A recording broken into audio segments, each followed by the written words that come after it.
বন্ধুরা, voice of Bithi channel থেকে আমি মিষ্টি মনি।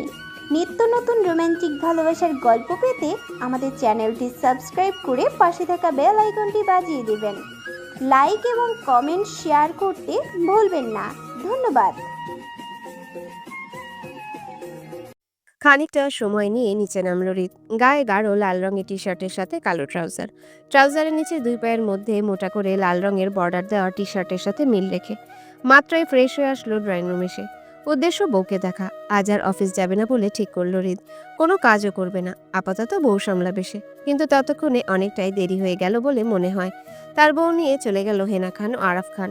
রিত তীক্ষ্ণ দৃষ্টিতে চারিপাশটায় চোখ বুলালো। আশেপাশে কাউকে দেখতে না পেরে গম্ভীর মুখে ডাকলো বাসার সার্ভেন্টদের। জানতে চাইলো তার বউ কই। নত মস্তিষ্কে সার্ভেন্টরা জানায় কিছুক্ষণ আগে মায়াকে নিয়ে হেনা খান ও আরাফ খান বেরিয়ে গেছে হেনা খানের বাবার বাড়ির উদ্দেশ্যে। তীব্র মেজাজে বিগড়ে গেল হৃদের। গা গুলিয়ে উঠে তীর রাগী। হাজব, তার একটা মাত্রই আপন বউ, আর তার বউকে নিয়ে কেন সবার এত টানাটানি? ঠিকঠাক বউয়ের মুখ দর্শনটা নসিব হচ্ছে না তার। তাছাড়া রিত তো পারমিশন দেয়নি কাউকে। তাহলে তার বউকে নিয়ে গেল কিভাবে তারা সাথে করে? তার বউ কি তার লাগে না নাকি? প্রচন্ড মেজাজ নিয়ে তৎক্ষণাৎ বিরক্তিতে বের হয়ে যায় বাসা থেকে রিত। বডিগার্ড ড্রাইভার ছাড়া একাই বেরিয়ে যায় নিজের গাড়ি নিয়ে। উদ্দেশ্য তার বউকে নিয়ে আসবে তার কাছে। বাকিরা যার যেখানে খুশি যাক, সেটা হৃদের দেখার বিষয় না। যেটা তার দেখার বিষয় সেটা হলো তার বউ কোথাও যেতে পারবে না উইদাউট তার পারমিশন। এতদিন ছোট ভেবে ছাড় দিয়ে এসেছে বউকে, কিন্তু আর না। বউ তার ছোট না, যতটুকু বউ হয়েছে তাতেই চলবে হৃদের। বউকে এত বড় করে করবে কি হৃদ? সে তো বুড়ো হয়ে যাচ্ছে। বউ ছোট ভেবে এক চুলো আর ছাড় দিবে না হৃদ। এবার হাড়ে হাড়ে অবাধ্য বউকে বুঝাবে হৃদ কি জিনিস। শক্ত হাতে গাড়ি ঘোরালো হৃদ। গাড়ির স্টিয়ারিং ঘোরাতে ঘোরাতে জিপিএস চেক করলো। আরাফ খানের ফোনের লোকেশন ট্র্যাকিং করতে করতে সেই অনুযায়ী দ্রুত গাড়ি ছুটালো হৃদ। দীর্ঘ 15 মিনিট গাড়ি ছুটানোর পর অবশেষে দেখতে পেল আরাফ খানের গাড়িটিকে সে।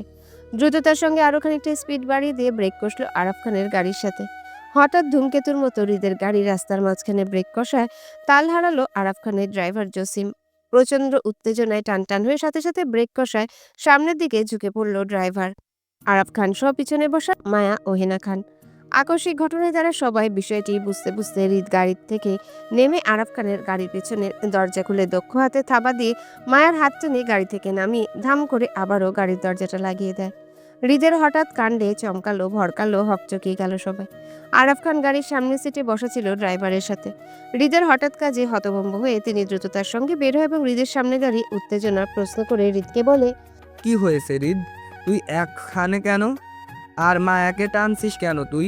সবকিছু ঠিকঠাক আছে তো? আরাফ খানের জোরালো প্রশ্নে হেনা খানও গাড়ি থেকে বের হতে চাইল, কিন্তু হৃদের জন্যে পারল না। তিনি গাড়ির দরজাটা টেনে ধরতে হৃদ পুনরায় ঠাস করে লাগিয়ে দিল দরজাটা এবং আরাফ খানের উদ্দেশ্য করে বলে, আমার বউ আমি নিয়ে যাচ্ছি, তুমি তোমার বউ নিয়ে যাও শ্বশুর বাড়ি। আমার বউ যাবে না তোমাদের সাথে। আরাফ খান হতবাক কণ্ঠে বলে। মানে? হৃদের তেরা উত্তর, যার যার বউ তারা তারা নিয়ে যাও দাদা ভাই। তুমি তোমার বউ নিয়ে যাও, আমি আমার বউ নিয়ে গেলাম। চলো বউ। মানে বউ কি ভাগাভাগি হচ্ছে নাকি? যে যার বউ তারই নিতে হবে? হ্যাঁ, হচ্ছে ভাগাভাগি। তোমার ভাগে তোমার বউ, আমার ভাগে আমার বউ পড়ছে। এবার বউ নিয়ে যাও তো শ্বশুর বাড়ি। হৃদের কথায় অবিশ্বাসের ন্যায় চোয়াল ঝুলে হাঁ করে তাকিয়ে থাকলো আরাফ খান। হঠাৎ করে হৃদের এতটা পাগলামো চোখে পড়ার মতো। বিশ্বাসই যেন হচ্ছে না ওনার। হৃদ কোনো মেয়ে মানুষের জন্য এতটা পাগলামি করবে বলে। প্রচন্ড অবিশ্বাস্য কথা শুনলো আরাফ খানের কাছে। হৃদের সেই অবিশ্বাস্য কথাগুলো হেনা খান শুনলো না, কারণ গাড়ির দরজা কাঁচ দুটো লাগানো ছিল। তাই তিনি দ্রুত হাতে গাড়ির কাঁচ নামিয়ে সেখানটায় মাথা গুলিয়ে বের করে উত্তেজিত কণ্ঠে বলে ওঠে হৃদকে, রিদ, তুই এখানে কেন? আর আমার সোনামাকে টানছিস কেন? ও কি কিছু করেছে তোর সাথে? বেয়াদবি করেছে? দেখ, ও ছোট মানুষ, গায়ে হাত তুলবি না, বলে দিচ্ছি। দে ওকে, দে আমার কাছে, দে বলছি। পারবো না। হেনা খানের কথায় বিরক্তি প্রকাশ করল হৃদ, তবে মায়াকে ছাড়লো না, বরং আরো শক্ত করে ধরে রাখলো হাতটা।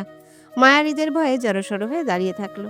তার মাথায় ঢুকছে না হৃদ হঠাৎ করে কেন এতটা রেগে গেল। মায়া তো আজ কিছুই করেনি তাহলে। তবে হেনা খানের মুখে হৃদকে বলা মায়ার গায়ে হাত তোলার বিষয়টি মস্তিষ্কে টনক নড়ল মায়ার। মায়া ভাবলো সত্যি বুঝি হৃদ মায়াকে মারতে মারতে নিজের সাথে নিয়ে যেতে চাইছে। ভয়ার্ত মায়া এবার ঠোঁট উল্টিয়ে কেঁদে বসলো এবং হৃদের হাত ছুটাতে চেষ্টা করলো, কিন্তু সফল হতে না পেরে ঠোঁট উল্টিয়ে কেঁদে বলে ওঠে হেনা খানের উদ্দেশ্যে, দাদি, আমি ওনার সাথে যাব না, তোমার সাথে যাব। আমাকে নিয়ে যাও তোমার কাছে। মায়ের কথার আগে রিরি করে ওঠে হৃদের শরীর। এই মুহূর্তে মায়ের কথাটা মোটেও পছন্দ হয়নি তার, তাই প্রচন্ড রাগে দাঁতে দাঁত পিষে বলে ওঠে হৃদ। Shut up idiot. আর একটা কথা বলে মেরে ডাস্টবিনে ফেলে যাব। হৃদের কথায় আরো ভয় পেল মায়া। কান্নার বেগটা বাড়ল হৃদের উঠতি রাগ দেখে। মায়া খানিকটা অধৈর্য হলো হৃদের কথা, তাই হেনা খানের উদ্দেশ্যে কেঁদে বলে তৎক্ষণাৎ। ও দাদি, আমাকে বাঁচাও, আমাকে নিয়ে যাও তোমার কাছে, নয়তো তোমার নাতি আমাকে মেরে ডাস্টবিনে ফেলে দিবে বলেছে। মায়ার কান্নায় অধৈর্য ভঙ্গিতে আবারও গাড়ির দরজা খুলে বের হতে চাইল হেনা খান, কিন্তু আবারও পারল না হৃদের জন্যে। কারণ তিনি দরজা একটু ফাঁক করতে পুনরায় ঠাস করে লাগিয়ে দেয় হৃদ। হেনা খান গাড়ির জানালা দিয়ে মাথা বের করে উত্তেজিত কণ্ঠে বলে, হৃদ, এবার বেশি বাড়াবাড়ি করছিস কিন্তু তুই। মেয়েটা ভয় পাচ্ছে তোকে, ছাড় ওকে, দে আমার কাছে, দে ওকে। তোর কি কাজ এখানে? আমার সোনামাকে দিয়ে কি করবি শুনি? দাঁতে দাঁত চেপে বলে, তোমার সোনামাকে কাছে খেয়ে ফেলতে নিয়ে যাচ্ছি দাদি। আমার খাওয়া শেষ হলে দিয়ে যাবো তোমার সোনামাকে। এবার যাও, নিজের বাপের বাড়ি যাও। হৃদের কথায় তৎক্ষণাৎ কান্না জড়িত গলায় বলে ওঠে মায়া। আমি যাব না আপনার সাথে, আমি দাদির সাথে যাব, ছাড়ুন আমাকে। মায়ের কথায় দাঁতে দাঁত পিষে দাঁড়িয়ে রইল হৃদ। কিছু বলল না, বরং প্রচন্ড রাগে মাকে কোলে তুলে নিল তৎক্ষণাৎ। মায়া ছোটাছুটি করতেই হৃদ হাতে বাঁধন আরও শক্ত করে চেপে ধরল মায়াকে নিজের হাতে। মায়ের কান্না, ছটফট, চিৎকার সবকিছু উপেক্ষা করে হৃদ হনহনিয়ে চলে যায় নিজের গাড়ির কাছে। চাবি চেপে গাড়ির দরজা খুলে এক প্রকার ছুঁড়ে ফেললো মায়াকে গাড়ির ভিতর। মায়া উপর হয়ে গাড়ির ভিতর পড়তে হৃদ ঠাস করে দরজা লাগিয়ে গাড়ি লক করে দেয়, মায়াকে ভিতরে আটকে রেখে। রাগে তিরতির করে হৃদ ড্রাইভিং সিটে এসে বসলো। সময় না নিয়ে দক্ষ গাড়ি টান দিল নিজের গন্তব্যে। মায়া সোজা হয়ে বসতে নিবে তার আগে হৃদ গাড়ির স্টার্ট টান দেয়, আর যার ফলে মায়া উঠে বসার আগে আবারও ঝুঁকে পড়ল জায়গায়। হৃদের ভয়ে ডুকরে কেঁদে উঠল মুহূর্তেই। হঠাৎ করে হৃদের কি হলো, কেন মায়ার সাথে এতটা রাগ দেখাচ্ছে কিছু বুঝতে পারল না মায়া। অজ্ঞাত মায়া ফুপিয়ে কাঁদলো হৃদের পাশে পড়ে। আরাফ খান বিস্মিত দৃষ্টিতে তাকিয়ে থাকলো হৃদের যাওয়ার দিকে। তিনি আর কিছুই বলল না হৃদকে। এমনিতেই তিনি হতবাক হৃদের কাজে, নতুন করে আর কি বলবে। কিন্তু হেনা খান বড্ড অধৈর্য হলো মায়াকে নিয়ে। হৃদ রেগে আছে, আর কোনো কারণে যদি হৃদ মায়াকে আঘাত করে তাহলে সমস্যা হতে পারে, কারণ মায়ার পরিবার এখনও ঢাকায় আছে। শফিকুল ইসলামের কানে কথাটা গেলে সমস্যা হবে প্রচুর। মায়াকেও সাথে করে নিয়ে যাবে সারা জীবনের জন্য, খান বাড়িতে আর রাখতে চাইবে না। হেনা খান সবটা ভেবে অস্থির হয়ে হৃদের পিছন পিছন ছুটতে চাইল হৃদকে থামানোর জন্য, কিন্তু পারল না, কারণ হৃদ ততক্ষণে মায়াকে নিজের সাথে করে নিয়ে চলে গেছে। হৃদের গাড়ি থামলো খানবাড়ির পার্কিং এরিয়াতে। খানবাড়িতে আপাতত কেউ নেই ভেবে হৃদ মায়াকে নিয়ে এখানে নিয়ে আসা। হৃদ গাড়ি থেকে নামলো, মায়াকেও দক্ষ হাতে গাড়ি থেকে টেনে নামিয়ে শব্দবিহীন কোলে তুলে নিল ধূপ করে। মায়া কান্নাজড়িত ভঙ্গিতে হকচকিয়ে গিয়ে তাল সামলাতে না পেরে তৎক্ষণাৎ গলা জড়িয়ে ধরে হৃদের। বিন্দুমাত্রও ছোটাছুটি করছে না হৃদের ভয়ে, তবে কান্না করতে করতে আশেপাশে তাকে পরিচিত কাউকে খুঁজছে নিজেকে বাঁচানোর জন্য হৃদ থেকে। কিন্তু আপাতত মায়ের চোখে কাউকেই পড়ল না, কারণ যারা মায়াকে হৃদের হাত থেকে বাঁচাবে তাদের কাছ থেকেই তো মায়াকে উঠিয়ে আনলো হৃদ। মায়া ভীষণ দুঃখ কষ্টে জর্জরিত হয়ে হৃদের গলায় নিজের মুখ গুজালো কান্না করতে করতে। মায়া নিজের দুঃখ কষ্টে এতটাই ভুলে গেল আসলে সে হৃদের সাথে করছেটা কি। মায়া দিব্যি হৃদের গলায় মুখ গুজিয়ে ফুপিয়ে ফুপিয়ে কেঁদে কেঁদে উঠছে। হৃদ থামে নয়, থামতে হয় তাকে এক প্রকার বাধ্য হয়ে। তীব্র বুকের ধরফড়ে নড়ে উঠল হৃদের শরীর, হাত দুটো কেঁপে উঠল আংশিক। মায়ের ভারী নিঃশ্বাসের সাথে সাথে নরম ঠোঁটের স্পর্শ পাচ্ছে হৃদের গলাতে, একটু নয় অনেকটাই পাচ্ছে। হৃদ নড়ে উঠে স্থির থাকলো আরও কয়েক সেকেন্ড। মায়া ফুপিয়ে কেঁদে উঠছে আর ক্রমাগত হৃদের গলায় নিজের ঠোঁট আর নাক ছুঁয়ে দিচ্ছে। মায়ার ছোঁয়াগুলো যখন তীব্র থেকে তীব্র হচ্ছে তখনই আপেক্ষিক কণ্ঠে মুখ খুলল হৃদ। ম্যাডাম আস্তে, আমি কিন্তু মরে আছে, বেশি খাপাবেন না আমাকে, তাহলে ছাড়টা কিন্তু আপনিও পাবেন না।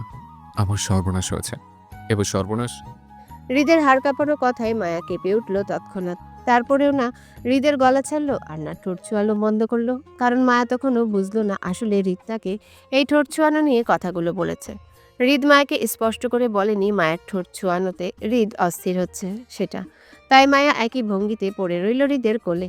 হৃদ কিছু সময় চুপ থেকে পুনরায় ধূপধাপ পায়ে হাঁটলো সামনে। মায়াকে কোলে করে ড্রয়িং রুমে প্রবেশ করতে মুখোমুখি হয় রেহানা বেগমের। সবে মাত্রই হসপিটাল থেকে ফিরে সোফায় গা এলিয়ে বসেছিল তিনি। হঠাৎ করে হৃদের কোলে মায়াকে এইভাবে পড়ে থাকতে দেখে খানিকটা লজ্জিত হন রেহানা বেগম। কিন্তু পর মুহূর্তে মায়ার ফুপানোর কান্না কানে আসতে সচেতন ভঙ্গিতে উঠে দাঁড়ান তিনি। খানিকটা ইতস্ততায় জড়িয়ে চিন্তিত মুখে প্রশ্ন করল হৃদকে। কি হয়েছে ওর? ও কান্না করছে কেন? আর ওইভাবে তোমার কোলে উঠেছে কেন? রেহানা বেগমের কথায় মুহূর্তে ঘাড় ঘুরিয়ে তাকায় মায়ের দিকে মায়া। খুশিতে চোখ মুখ চকচক করে উঠল। রেহানা বেগমকে নিজের সামনে দেখায়। এই বুঝি মায়ের হাত ধরে হৃদের কাছ থেকে বেঁচে যাবে মায়া। মায়া তৎক্ষণাৎ হৃদের গলা ছেড়ে নিজের মায়ের দিকে তাকিয়ে হাত বাড়াতে চাইলে হৃদ আরও জোরে চেপে ধরে মায়াকে নিজের সাথে। আতঙ্কিত মায়া হৃদের হাতে চাপ পেতে ভয়ার্থ দৃষ্টি বিলায় হৃদের চোখের দিকে। হৃদ দাঁতে দাঁত পিষে রক্তচক্ষুতে তাকায় মায়ার দিকে। এতেও মায়া থামল না, বরং চেষ্টা চালিয়ে গেল। নিজের মায়ের দিকে তাকিয়ে মায়া কিছু বলবে তার আগেই রেহানা বেগম মায়াকে শাসিয়ে বলে ওঠে। এখানে কোলে উঠে বসে আছিস কেন? নাম, কথা আছে তোর আমার সঙ্গে।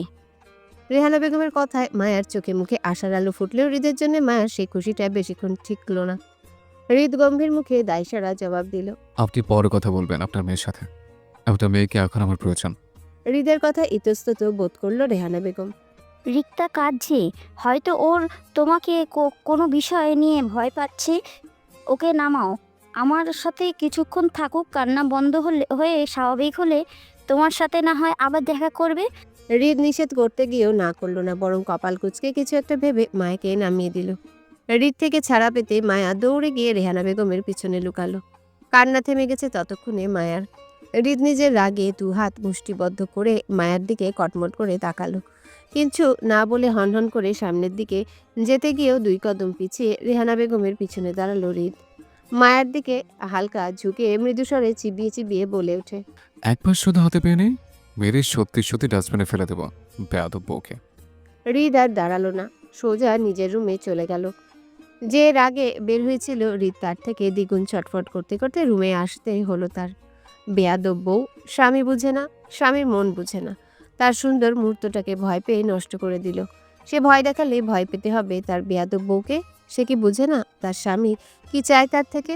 এই জন্যে হাঁটু বয়সী বউয়ের প্রেমে পড়লে এমনটাই হওয়া উচিত তার সাথে। তখনই হৃদ সিঁড়ি বেয়ে উপরে উঠতে উঠতে আবারও পেছন ফিরে মায়ার দিকে তাকিয়েছিল। মায়া তখনও রেহানা বেগমের শাড়ির আঁচল ধরে দাঁড়িয়েছিল, তবে আর চোখে হৃদকে দেখছিল। বউয়ের চোরা চোখের দেখাটা নিয়েও হৃদের বেহায়া মনটা বউ বউ তখন ছটফট করছিল বউকে টেনে নিজের কাছে নিয়ে আসা। আর করবেই বা না কেন? হৃদের বেয়াদব বউ আজ শাড়ি পরেছে না? বউ শাড়ি পরলে কি স্বামী ছোঁয়াটা জরুরি না? হৃদের জন্য তো জরুরি ছিল, কিন্তু ছলনাময়ী বউটার জন্যই তো কিছুই হলো না হৃদের। বলতে পারল না তার দীর্ঘ 28 বছরের ধৈর্যের দেয়াল ভেঙেছে, অধৈর্য হয়েছে, মনে তৃষ্ণা জাগে বউ নিয়ে। কিন্তু হৃদের কিছুই আর বলা হলো না বউকে। এতে সব দোষ তার ছলনাময়ী বউয়ের। তাকে অস্থিরতায় সাগরে ভাসিয়ে দিব্যি মায়ের আঁচলে লুকালো। ছেহ, ইচ্ছে তো করছে এমন ছলনাময়ী বউকে তার সাথে পিষে ফেলতে। কেন বুঝতে পারছে না সেটাই বোঝাতে চায়। হৃদ আর থাকলো না এই বাসায়, বরং হৃদ বুক ভারী দীর্ঘ নিঃশ্বাস ফেলে পুনরায় রেডি হয়ে চলে যায় অফিসে। যার জন্য বাসায় থাকতে চাইল সে দিব্যি মায়ের আঁচল ধরে বসে আছে এখন। তাছাড়া এখন যদি হৃদ জোর করে মায়াকে নিজের কাছে আটকে রাখে তাহলে সবাই অন্য কিছু ভাববে। হৃদ মায়ের সাথে শারীরিক সম্পর্কে জড়িয়ে পড়েছে এমনটা ধারণা করবে, সবাই অন্য কিছু ভাববে। দ্বিতীয়ত মায়ার মা রেহানা বেগম ধারণা করতে পারে যে হৃদ জোরপূর্বক মায়ার সাথে শারীরিক সম্পর্কে জড়িত হচ্ছে। মায়ার সম্মতি নেই বলেই হৃদের কোলে তখন কান্না করছিল। হৃদ সবটা ভেবে সাময়িক সময়ের জন্য চুপ করে যায়। আপাতত সে ঝামেলা চাচ্ছে না, কারণ মায়ের পরিবার হৃদের বেশ একটা সুবিধা মনে হয় না। ভবিষ্যতে হৃদের সাথে মায়াকে নিয়ে ঝামেলা হবে এতটা নিশ্চিত হৃদ। তবে তারও চিন্তা নেই। আর যাই হোক না কেন এত সহজে সে বউকে কোনো কালেই ছেড়ে দেওয়ার পাত্র নয়। রেহানা বেগমের কোলে মাথা রেখে সোফায় শুয়ে আছে মায়া। চোখের পাতা পুনরায় টইটুম্বর নোনা জলে। তবে এবারে কান্নাটা নিজের জন্য নয়, বরং রেহানা বেগমের করা প্রশ্নের জন্য এই কান্নাটার মূল কারণ। রেহানা বেগমের মায়াকে কথা বলতেই না দেখে পুনরায় অধৈর্য হয়ে মুখ খুললেন। মায়াকে জোরালো প্রশ্ন করে বলে। রিক্তা, তুই কি আমাকে কিছু বলবি নাকি? দেখ, মিথ্যা বলার চেষ্টা করবি না কিন্তু। এমনিতেই আমি টেনশনে আছি প্রচুর তোর বাবাকে নিয়ে। জুই আমাকে সবটা বলেছে বিকেলে, তবে অল্প। সবটা জানে না জুই। তুই সবটা জানিস এটাও বলেছে। তুই নাকি আগে থেকেই সবটা জানিস আরিফ আর ফিহার সম্পর্কের কথা।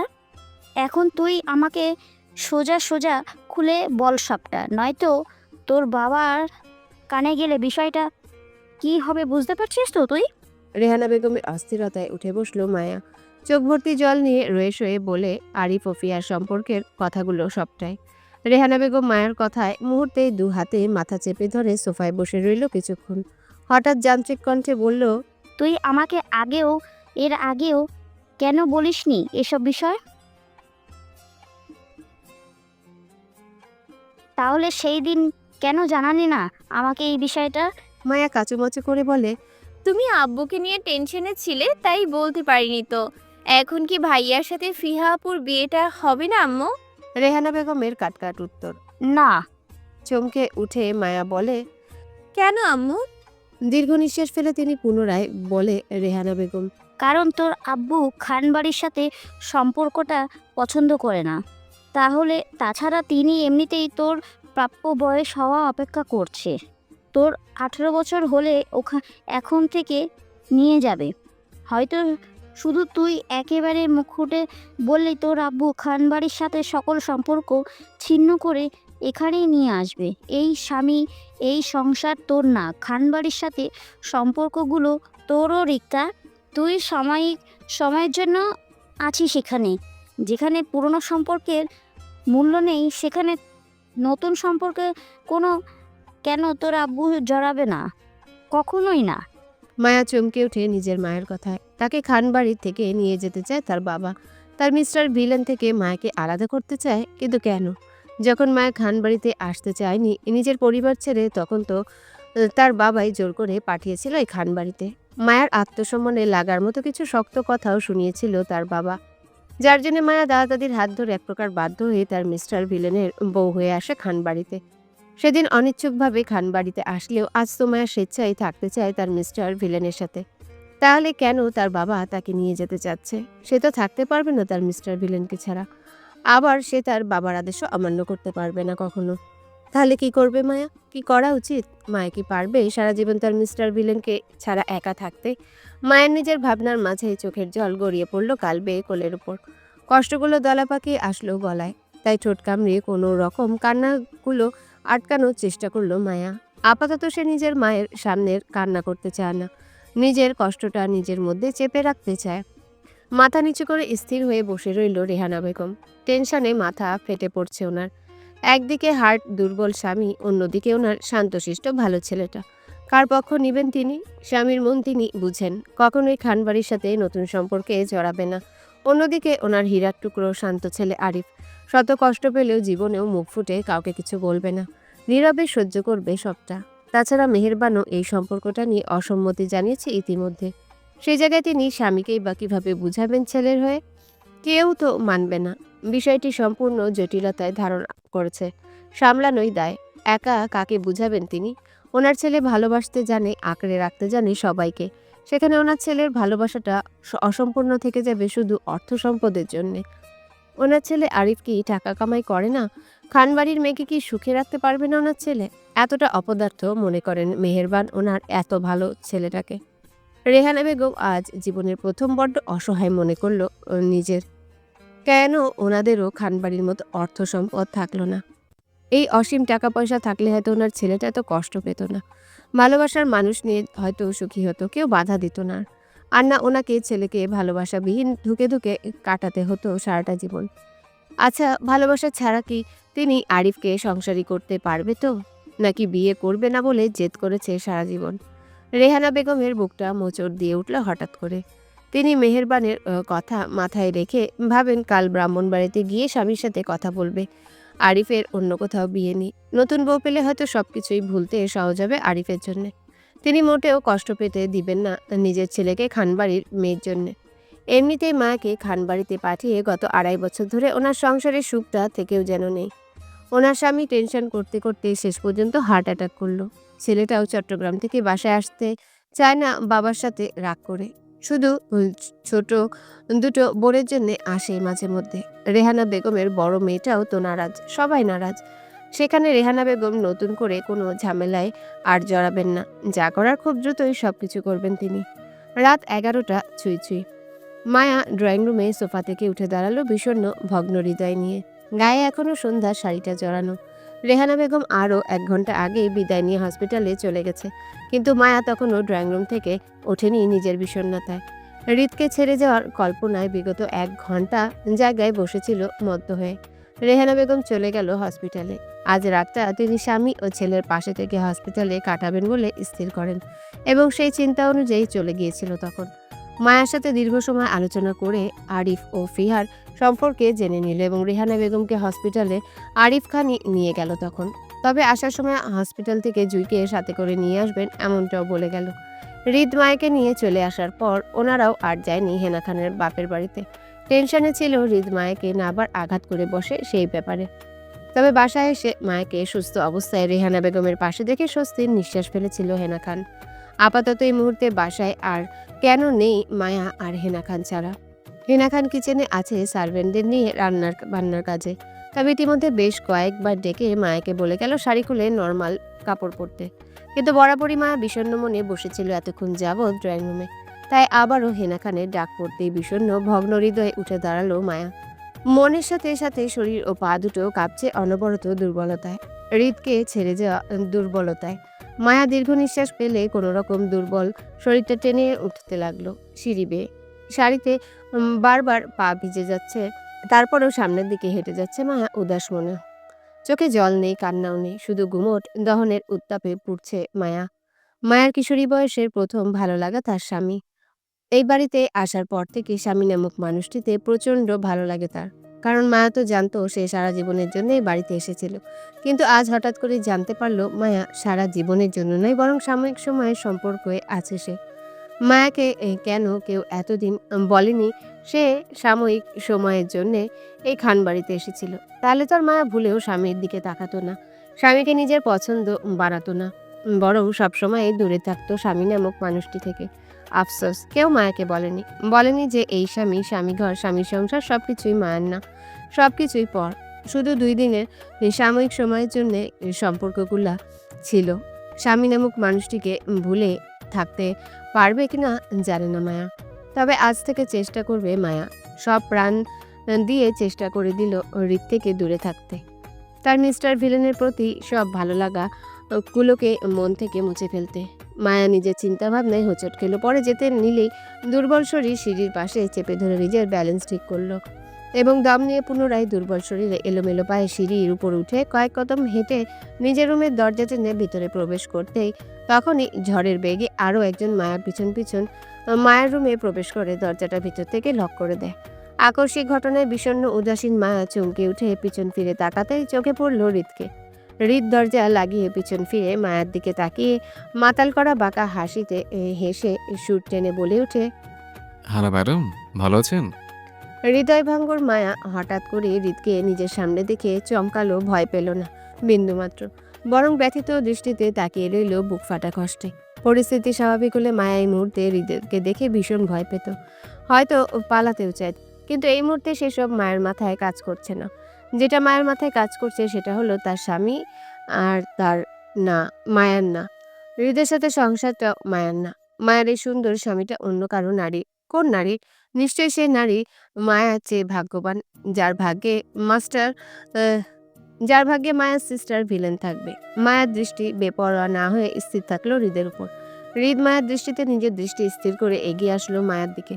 হাতে কোটটা ঢিল মেরে মায়ের রুমের সোফায় ফেলে তৎক্ষণাৎ 2 হাতে মায়ের কাপড় টেনে নিজের কাছে টানতে টানতে বাঁকা হাসিতে বলে, কি ম্যাডাম, ভয় পাচ্ছেন যে?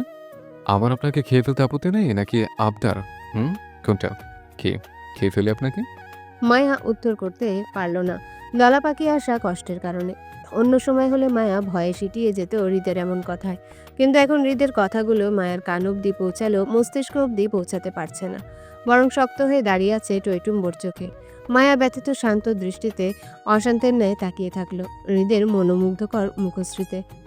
হৃদ এবার মায়ার চোখে মুখে উপচে পড়া উদাসীনতা দেখল, তাই হৃদ দুষ্টুমি রেখে কপাল কুঁচকে তাকে মায়ার ব্যথিত দৃষ্টিতে। আপাতত বুঝতে পারছে না তার বউ কি কোনো কারণে এখন কষ্টে আছে নাকি। হৃদ বুঝার চেষ্টা করলো মায়াকে। এক হাতে মায়ের কোমর জড়িয়ে ধরে নিজের সাথে মিশিয়ে অন্য হাতটা রাখলো মায়ার গালে। হৃদ খানিকটা ঝুঁকে মায়ের নাকের সাথে নিজের নাকটা হালকা ঘষা দিতেই মায়া কেঁপে ওঠে তৎক্ষণাৎ। নিজের দুহাতে হৃদের কোমরের দুপাশে শার্টের ভাঁজ শক্ত করে আঁকড়ে ধরে চোখ বন্ধ করে নিয়ে হৃদ থামলো না মায়াকে স্পর্শ করা থেকে, বরং জারি রাখলো। হৃদ মায়ের নরম তুলতুলে সফট গালে নিজের নাক চেপে ধরে নেশাক্ত ঠান্ডা ভিজা কণ্ঠে ডেকে উঠল মায়াকে। বউ, মায়া এবার তুমুল কষ্টে কান্নাগুলো দলা পাকিয়ে আসে গলায়। হৃদের মুখে বউ ডাকটা শুনে। মায়া তো এই মানুষটারই বউ হয়ে থাকতে চায় সারা জীবন, কিন্তু ভাগ্য আদৌ সহায় হবে কখনো মায়ার? মায়া তো তার বাবার আদেশ কখনোই ফেলতে পারবে না। বাবা একবার আদেশ করলেই তো ছেড়ে চলে যেতে হবে তারই মিস্টার ভিলেনকে রেখে। মায়া চলে গেলে নিশ্চয়ই তার মিস্টার ভিলেনও তাকে আর খোঁজার চেষ্টা করবে না, এমনি এমনি ভুলে যাবে মায়াকে। যেমনটা মায়া বিগত 2 মাস ব্রাহ্মণবাড়িয়াতে থাকার পরও হৃদ খোঁজ নেয়নি তার, ঠিক সেইভাবেই মায়ার মিস্টার ভিলেন মায়াকে ভুলে যাবে হয়তো। মায়ের চিন্তাভাবনার মাঝে হৃদ পুনরায় ডাকলো মায়াকে। মায়ের গালে নিজের নাক দিয়ে স্লাইড করতে করতে সেই আগের ন্যায় মাতাল কণ্ঠে ডাকলো। ও বউ। মায়া এবারও উত্তর করলো না, বরং দাঁতে দাঁত চেপে কষ্টগুলো চেপে রাখতে চাইলেও হৃদের সামনে তাই। হৃদও থেমে থাকলো না, মায়াকে আরো শক্ত করে চেপে ধরে আগের ন্যায় আদুরে কণ্ঠে বলে ওঠে। বউ, স্বামী তোমাকে ডাকছে কিন্তু। আমার বউয়ের কি মন খারাপ? হৃদের মুখে বারবার বউ শব্দটাতে ধৈর্য ভাঙে মায়ার। চোখ বন্ধ থাকা অবস্থায় হৃদের বক্ষতলে হু হু শব্দ করে কেঁদে উঠে চাপা কষ্টে। হৃদ মাথা তুলে তাকায় মায়ার দিকে। মায়ার হঠাৎ এতটা কান্নার মানেটা বোধগম্য হলো না হৃদের কিছুতেই, বরং হৃদের এক মুহূর্তের জন্য মনে হলো হৃদের ছোঁয়ায় হয়তো মায়া এমনভাবে কেঁদে উঠল। তাহলে হৃদের ছোঁয়া কি তার বউয়ের পছন্দ না? ভাবনার মাঝে হৃদের চোয়াল শক্ত হয় মুহূর্তে। তার বউ তার ছোঁয়ায় সহ্য করতে পারছে না, অসহ্য লাগছে এখনই। এতটা অপছন্দের পাত্র হৃদ তার বউয়ের। মাত্র কয়েকদিনে হৃদের জন্য সব ভালো লাগার মোহটা তার বউয়ের চোখ থেকে সরে গেল। এতটা ঠুনকো ছিল সবকিছু। হৃদের বদলিত চেহারায় হিংস্রতা ফুটল তৎক্ষণাৎ। চোখের কার্নিশ লাল হতে শুরু করলো। ধীরে নিজের হাতের বাঁধন শক্ত থেকে শক্ত করে মায়াকে নিজের বুকের সাথে পিষ্ট করলো। দম বন্ধকর পরিস্থিতিতে মায়ের হাড় যেন ভেঙে হৃদের বুকের সাথে মিশে গেল। দাঁতে দাঁত চেপে লেগে যাচ্ছে মায়ের হৃদের শক্ত করে চেপে ধরায়। ছটফট করাটা অসাধ্য সম্ভব হলো মায়ের জন্যে, তবে মুখে গোঙানি করতে লাগলো। হৃদের কাছ থেকে ছুটতে ছটফট করলো প্রাণপণে। এতে করে হৃদ আরও ক্ষিপ্ত হলো যেন। তাই তৎক্ষণাৎ হৃদের চিবিয়ে চিবিয়ে গলার স্বরটা কানে আসলো মায়ার। কাছিস কেন তুই? এখন আমার ছোট তোর অসহ্য লাগছে? মাত্র 2 দিন আমার প্রতি সব ভালো লাগা কেটে গেছে তোর চোখ থেকে। আমাকে পাগল বানিয়ে তুই নাটক করিস এখন? হৃদের রেগে যাওয়াটা বুঝলো মায়া। তারপরও 2 হাত ছুটিয়ে ছটফট করলো হৃদকে নিজে থেকে সরানোর জন্যে, কিন্তু হৃদের শক্তির সাথে পারল না বিন্দুমাত্র। মায়া কিভাবে বুঝাবে হৃদকে যে হৃদ তার নয়, অন্য কারোর? মায়ের বাবা মাকে হৃদের হতে দেবে না কখনোই, নিয়ে যাবে এখান থেকে। তাহলে অযথা আগ বাড়িয়ে মায়া বাড়ানোর লাভ কি একে অপরের প্রতি? কষ্ট বাড়া ছাড়া কি কমবে মায়ার? বরং এখন থেকে মায়াকে হৃদ কাছে থেকে দূরে থাকতে সাবধান করে গেছে মায়ের মা রেহানা বেগম। মায়া তো সেটাই করতে চাইছে, তাহলে কেন বুঝতে পারছে না তার মিস্টার ভিলেন সেটা? তবে মায়া দূরে থাকবে, ভীষণ দূরে দূরে থাকবে হৃদ থেকে। মায়ের কথাও রাখবে সে। মায়া রেহানা বেগমের বলা কথার রেশ টেনে ফুপিয়ে কেঁদে উঠে হৃদের উঠতি রাগটা আরও বাড়িয়ে দেয়। বেশ কিছু উগ্র কথা বলে হৃদকে। মায়া কেঁদে উঠে বলে, হ্যাঁ, আমার আপনাকে আর ভালো লাগে না, ভীষণ অসহ্য লাগছে। এবার ছাড়ুন আমাকে, দূরে যান আমার থেকে। আমি থাকতে চাই না আর আপনার সাথে। আমি মুক্তি বাকি কথাগুলো বলার সুযোগ পেল না মায়া। তার আগে হৃদ শক্ত হাতে মায়ার গলা চেপে ধরে মুহূর্তে দোয়ার সাথে মিশায়। হৃদের চোখ মুখ উপচে পড়া হিংস্রতায় রাগে রিরি করতে করতে দাঁতে দাঁত চেপে বলে ওঠে, তোকে তো 14 গোষ্ঠী সহকারে লাইনে দাঁড় করে অ্যাসিড ছিটে আগুনে পুড়িয়ে মারবো। চিনিস আমাকে? নাটক করিস? আমাকে ভালো মানুষ মনে করেছিস তুই? হ্যাঁ, ওয়ার্নিং করেছিলাম না জীবনের কখনো কোনো পরিস্থিতিতে ছেড়ে যাব এই কথাটি না বলার জন্য? দেমাগ দেখাস আমাকে? তোর দেমাগের ধার ধারি আমি? তোর কি মনে হয় আমাকে বাধ্য করে এখন তুই পালিয়ে বাঁচবি আমার হাত থেকে? তোর কলিজাটা ছিঁড়ে খেয়ে ফেলবো আমি। বউ বলে ছাড় পাবি আমার কাছ থেকে? এত সহজ হৃদ খানকে দেওয়ানা বানিয়ে চলে যাওয়াটা আমি হতে দেব না। তার আগে ধ্বংস করে দেব না আমি সবকিছু? তোকে বাঁচিয়ে রাখবো? মেরে ফেলবো না আমি? হৃদ শক্ত হাতে গলা চেপে ধরাতে মায়ের চোখ উল্টে আসার উপক্রম। অনবরত কাশতে কাশতে হৃদের হাত থেকে ছাড়া পাওয়ার জন্য ছটফট করতে লাগলো মায়া। গলা চেপে ধরায় মায়ের চোখ মুখ টকটকে লাল হয়ে উঠল তৎক্ষণাৎ। নিঃশ্বাসটা বন্ধ হয়ে আসলো ক্রমাগতই। মায়ের গাল গড়িয়ে অঝোর ধারায় পানি পড়তে পড়তে ছটফট করতে থাকলো হৃদের বক্ষতলে। হৃদও থামল না। হৃদের রাগে পিষ্ট হওয়া মায়াকে হৃদ আরও জোরালোভাবে গলা চেপে ধরতেই মা এবার নেতিয়ে পড়ল হৃদের হাতের উপর, নিঃশ্বাস বন্ধ হয়ে আসায়। মায়ের করুণ অবস্থাতে হৃদের হঠাৎ টনক নড়ল, তাই তৎক্ষণাৎ নিজের হাতের বাঁধন ঢিল করতেই মায়া লুটিয়ে পড়ল হৃদের বুকের উপর। প্রচণ্ড দুর্বলতায় মায়ের শরীরে আর অবশিষ্ট না থাকায় ওই অবস্থায় লুটিয়ে পড়ে থাকলো হৃদের বুকের উপর মায়া। আর থেমে থেমে হাঁ হয়ে বড় বড় নিঃশ্বাস টানার চেষ্টা করতে লাগলো। তবে হৃদ বিন্দুমাত্র ধরার চেষ্টা করলো না মায়াকে, আর না জায়গা থেকে নড়ার চেষ্টা করলো, বরং রাগে দুহাত মুষ্টিবদ্ধ করে হৃদ ঠায় জায়গায় দাঁড়িয়ে থাকলো। দুজনাই নীরব, তবে মায়ের বড় বড় নিঃশ্বাসের শব্দ বাড়ি খাচ্ছে রুম জুড়ে। দুজনেই স্থির জায়গায় দাঁড়ানো, কেউ বিন্দুমাত্র নড়াচড়া করছে না। 1 মিনিট, 2 মিনিট, 3 মিনিট, গোটা 10 মিনিট হলো স্থির হয়ে জায়গায় দাঁড়িয়ে আছে দুজন। হৃদের রাগ শান্ত হয়নি তখনও, তবে ততক্ষণে মায়া কিছুটা শান্ত হয়ে এলো। দুর্বল শরীরে কিছু শক্তি আসলো মায়ার, তাই রয়ে শয়ে ধীর স্থিরে নিজের কাপা কাপা হাত দুটো হৃদের বুকের উপর রাখলো মায়া, এবং হৃদের বুকে নিজের মাথা ঠেকানো অবস্থায় মায়া কিছুটা শক্তি খাটিয়ে হৃদের শার্টের কলারের দুপাশ আঁকড়ে ধরে টেনে ছিঁড়ে উন্মুক্ত করলো হৃদের প্রশস্ত বুক। হৃদের উন্মুক্ত বুকে এবার মায়া নিজের নাক মুখ চেপে ধরে দুহাতে শক্ত করে জড়িয়ে ধরল হৃদের কোমর। মায়ার বুক ফাটা কষ্টে নিঃশব্দে কেঁদে উঠে কাপা কাপা স্বরে বলতে শুরু করলো মায়া হৃদকে। কেন আমাকে আগেও বলা হয়নি আপনি আমার না? এই কথাটি মিস্টার ভিলেন কেন বলা হয়নি? আমার আপনাকে ছাড়া সারা জীবন একা থাকতে হবে, সেটা আমার কষ্ট হচ্ছে তো, আমার ভীষণ কষ্ট হচ্ছে। কি করে থাকবো আমি আপনাকে ছাড়া? দেখুন না, আমার এখনই দম বন্ধ হয়ে আসছে, নিঃশ্বাসটাও আটকে আসতে চাইছে গলায় আপনাকে ছাড়া। আপনি আমার না, এই কথাটা বিশ্বাস করতেও আমার মরণ যন্ত্রণা সামিল মনে হচ্ছে। আপনি আমাকে ছেড়ে যাবেন, আমাকে ভুলে যাবেন, বা অন্য নারীকে নিয়ে সংসার করবেন, কোনো কিছুই কেন আমি মানতে পারছি না মিস্টার ভিলেন। আপনি আমার কেন হলেন না? আমার যে আপনাকে চাই, আমার আপনাকেই লাগবে মিস্টার ভিলেন, খুব করে লাগবে। প্লিজ আপনি সবাইকে বলুন না আমার আপনাকে দিয়ে দিতে। আমি তো আপনাকে ছাড়া থাকতে পারবো না, একটুও না। আমি মরে যাব আপনিহীনা, আমার আপনাকেই লাগবে। প্লিজ আপনি আমার হয়ে যান না মিস্টার ভিলেন, প্লিজ। কথাগুলো বলতে বলতে আবারও ডুকরে কেঁদে উঠে মায়া হৃদের বক্ষতলে। মায়া হৃদকে আরো শক্ত করে জড়িয়ে ধরতে গেলেও পারল না হৃদের হঠাৎ কাণ্ডে। হৃদয় ভাঙ্গুর মায়া বুঝতে সময় লাগলো আসলে তার সাথে কি হচ্ছে, কিন্তু বুঝতে বুঝতে ততক্ষণে মায়া ঠোঁট চলে গেল হৃদের ঠোঁটের ভাঁজে। হৃদ মায়াকে দেয়ালের সাথে চেপে ধরে খানিকটা ঝুঁকে পড়লো মায়ার ঠোঁটের উপর, মত হলো মায়ার ঠোঁটের ভাঁজে ভাঁজে। দীর্ঘদিনের তৃষ্ণার্ত হঠাৎ করে খাবারের সন্ধান পেলে যেমন বড্ড উন্মাদ আচরণ করে, নিজের তৃষ্ণা মেটানোর জন্য হৃদের অবস্থা অনেকটা তাই হলো মায়ার ঠোঁটের উপর। বড্ড উন্মাদ দেখালো হৃদকে। গভীর থেকে গভীর হলো হৃদের ছোঁয়া মায়ার শরীরে। হৃদ হুঁশে আছে নাকি বেহুশের আচরণ কি জানি, তবে স্তব্ধ মায়া তখনও কান্না ভুলে ফ্যালফ্যাল দৃষ্টিতে তাকিয়ে থাকলো শূন্যে। মায়ার শক্ত হওয়াটা এতটাই যে তাকে যে আসলে হৃদ চুমু খাচ্ছে এই বিষয়টা তখনও বুঝে আসলো না মায়ার। শখের মধ্যেই শুধু একবার চোখ আউড়িয়ে নিজের অবস্থান বোঝার চেষ্টা করলো মায়া। আপাতত মায়া দেয়ালের সাথে মিশে আছে মনে হলো। আচ্ছা, হৃদ কি তাহলে মায়াকে আবারও দেয়ালের সাথে চেপে ধরেছে নাকি? স্তব্ধ মায়া সজাগ হলো যখন হৃদ কিস করতে করতে হাত বাড়িয়ে মায়ের হাত খোপা করা চুলগুলো খুলে দিল, এবং মুহূর্তেই কাজ ছাড়িয়ে মায়ের হাঁটু অবধি চুলগুলো ঝরঝর করে যখন পড়ল তখন এবার যেন হতভাগ বিস্ফোরণ মায়ের মাথায় বোম ফুটল। আকাশ ফেটে বজ্রপাত হলো যেন মায়ের মাথায়। নিঃশ্বাসটা যেন আটকে আসলো তখনই। মরার উপক্রম মনে হলো মায়ের মুহূর্তে। হতভম্ব মায়া তৎক্ষণাৎ খানিকটা নড়ে চড়ে উঠল হৃদের কাছ থেকে ছাড়া পাওয়ার জন্যে। 1 বার, 2 বার, 3 বার, বেশ কয়েকবার ছটফট করে উঠে মায়া হৃদের বক্ষতলে। এতে করে বেশ অসুবিধাই হলো হৃদের। তাই হৃদ আরো শক্ত হাতে মায়াকে নিজের সাথে জড়িয়ে নিয়ে 1 সেকেন্ড ভেবে আদুরে গলায় বলে, হুম, কলিজা নড়ে না। কথাটা বলতে বলতে পুনরায় মত্ত হলো হৃদ মায়ার ঠোঁটের ভাঁজে। বিস্ফোরণে মায়া এবার নড়াচড়া করতেও ভুলে গেল। হৃদের হাতের ছোঁয়া যখন মায়ার শাড়ির ভেদ করে তার উন্মুক্ত পেটে কোমরে পড়ল তখনই সমস্ত সত্তা নাড়িয়ে তরতর করে কেঁপে ওঠে মায়া।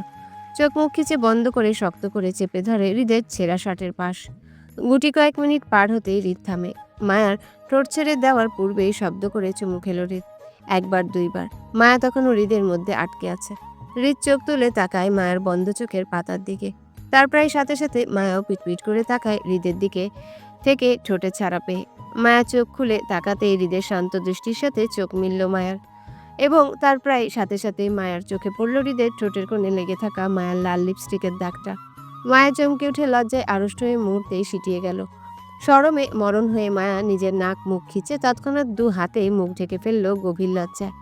মায়াকে লজ্জা পেতে ঠোঁট প্রসারিত করে হাসে উঠে হৃদ। চোখে মুখে প্রকাশ পেল দুষ্টুমির আভাস। অনেকটা জোরপূর্বক হৃদ মায়ার হাত টেনে মুখ থেকে সরাতে সরাতে বলে উঠে, হ্যালো ম্যাডাম। তীব্র লজ্জায় মায়া নাক মুখ খিচে চোখ বন্ধ করে আবার দু হাতে নিজের মুখ ঢেকে বলে, উফ, লজ্জা লাগছে আমার। হৃদ শব্দ করে হেসে আবারও একই কাজ করলো মায়ের সাথে।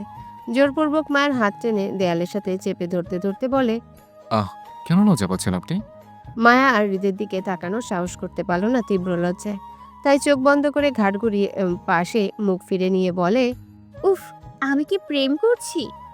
হৃদের হেসে ঝুঁকে পড়ে মায়ার মুখ বরাবর। মায়ের গালে নিজের নাক আলতো ছুঁয়ে স্বীকারোক্তি দিয়ে বলে, হ্যাঁ, আপনি প্রেম করছেন।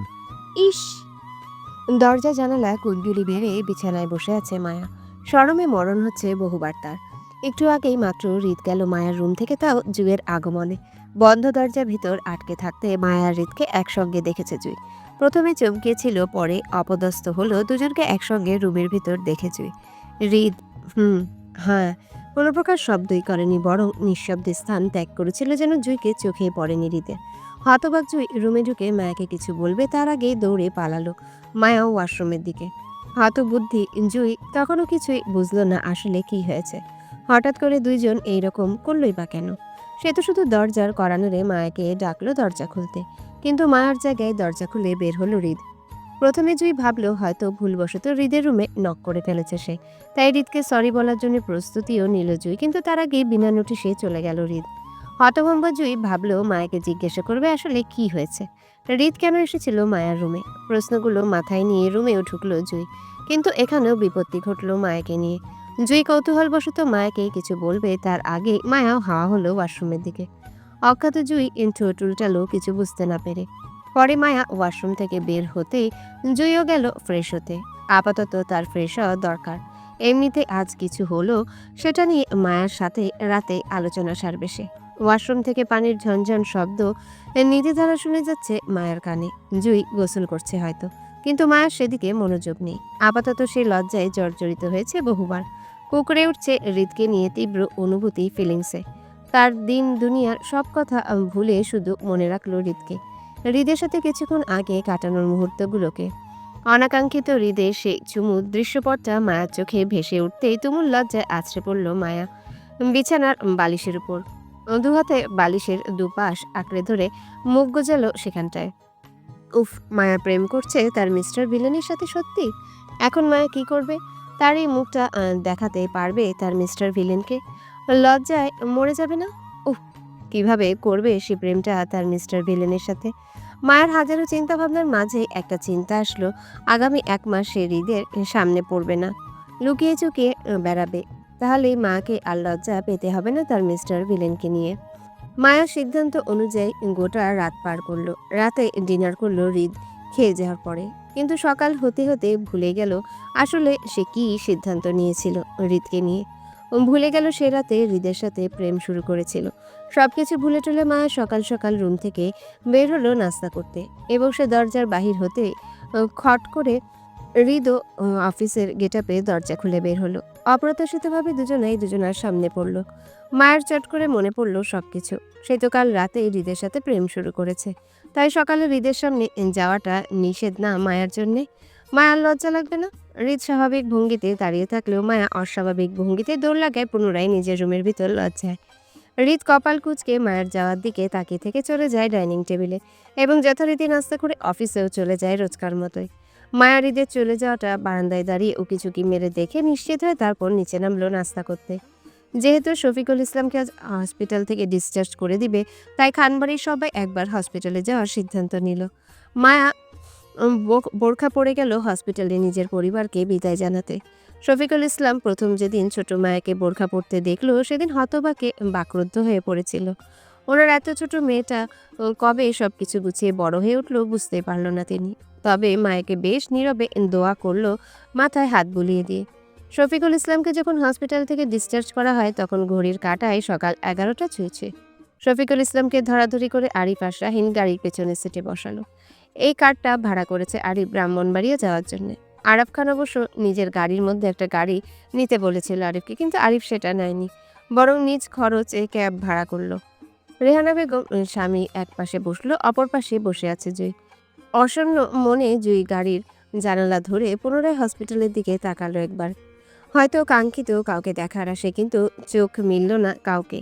জুই জানে এই সময় তাকে পাওয়া যাবে না। সে হয়তো নিজের ফ্ল্যাটেই আছে, সারা রাত ভর ডিউটি করে সকালে যায়। তাকে এই মুহূর্তে আশা করাটাও নিরর্থক। জুই বিষণ্ণ মনে গুটিয়ে বসলো বাবার পাশে। শফিকুল ইসলামের কাঁধে মাথা ফেলতেই আদুরে হাত জড়িয়ে নিল তিনি জুইকে। বুক ভারীর দীর্ঘশ্বাস গোপন করে জুই চোখ বন্ধ করলো। আচ্ছা, ডক্টর সাহেব কি আজ হসপিটালে এসে জুইকে খুঁজবে? জুই চলে গেছে বলে কষ্ট পাবে জুইকে নিয়ে বিন্দুমাত্র, নাকি খুশি হবে জুই নেই বলে? খুশি হওয়ার কথা নয় কি? অবশ্যই খুশি হবে।